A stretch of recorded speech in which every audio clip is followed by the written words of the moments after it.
Hello all, I am Nirvan from Career Launchers, and today I have come up with a very important topic of English grammar, that is prepositions. What are prepositions?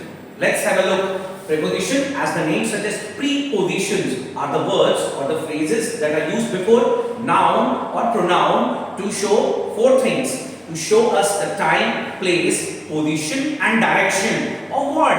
Of an action that has been taken place. Now, let us discuss some common confused prepositions the students find difficult to deal with. So, I have divided it into four categories. Let's have a look at each category. So, in the first category, let's talk about the three prepositions for, since and from. So, when to use these prepositions in the sentence? Let's have a look. Let's look at the first sentence that says, I have lived in Delhi blank 10 years. Now, in the first sentence, my emphasis is on two things. One is the place, the other one is the time. That is the time duration, the place and the time duration. So I would say when we talk about the time duration, so we could say that the preposition for is used in the sentence because it tells us about for how long. Therefore, we can use preposition for in the first statement. Let's have a look at the second statement. It says that the child has been playing down blank 2 p.m. Now, my emphasis is again on two things. The first emphasis on the activity and the second emphasis is on time. So, we should say that, we can say that has been playing, the activity has been taking in the past. Right? And the point of time is given 2 p.m. So, anything that accounts for the past activity or that describes the past activity and the point of time has been given, so we would use since as a preposition in the sentence. Now let's have a look at the third preposition. The third preposition says that, and the sentence explains, I will be on leave blank next Monday. Now in this statement, I have two things to be noticed. I will be on leave next Monday. So the time and the day. So both these things are talking about the future. So when we talk about some future activity, then we can use the preposition from in the sentence. Let's talk about the second category. In the second category, we have two prepositions. The first is between and the other one is among. Let's have a look at the first preposition. So in this example, we can say the boy rolled blank desk and the wall. The ball rolled blank desk and the wall. Now, my emphasis is on two things.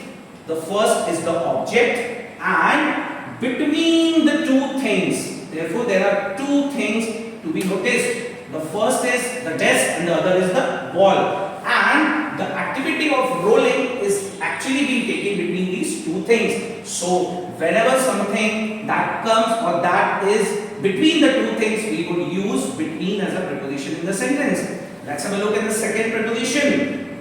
Second preposition says among. Now, when to use among in the sentence? When we talk about more than two things.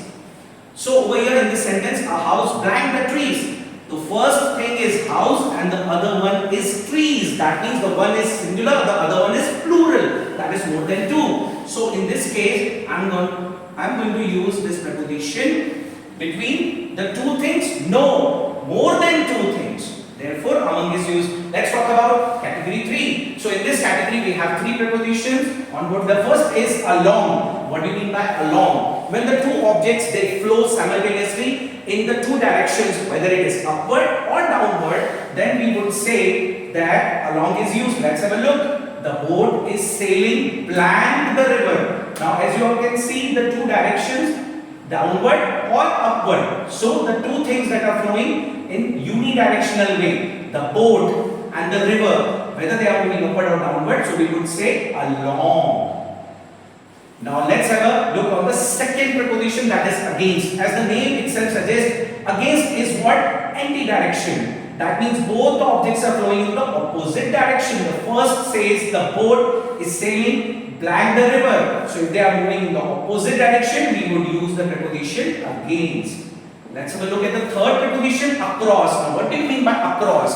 Across is something which is intersecting, right? the way. Let's have a look. The boat is sailing again blank the river. So if the boat is moving or intersecting the river, so we can say that across is used over there. Let's have a look on category 4. Category 4 says the first preposition is near. When to use near in the sentence? Near is a preposition in the sentence. The near is used to describe the landmark. Let's have a look. The sentence says, I live blank the airport. So my emphasis is on the landmark. The landmark is airport. So I would say near the airport. Next, the last, nearby. When to use preposition nearby in the sentence? Now the sentence says, I live blank. So just have a look that there is no landmark which is clearly given. So I would just use I live nearby. So in this way we have divided the prepositions into 4 categories. Let's discuss some more common confused prepositions in the upcoming video. Till then, stay tuned and good luck.